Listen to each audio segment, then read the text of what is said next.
Tu as l'impression que toutes les avancées des conditions de travail dépendent de notre gouvernement et qu'on peut rien y changer? Eh bien, ce n'est pas tout à fait le cas. Allez, on voit ça ensemble. C'est vrai, le code du travail, c'est un peu les fondations.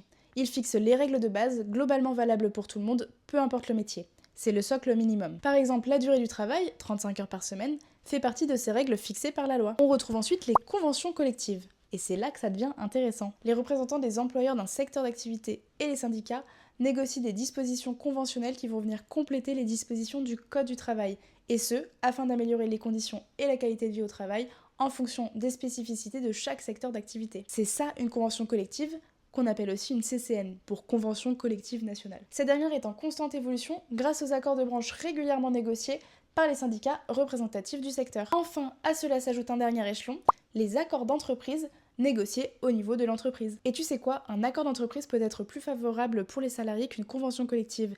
Et ça tombe bien parce qu'il peut primer dessus. En tout cas, c'est grâce à ces conventions et ces accords qu'on va pouvoir négocier un certain nombre de variables.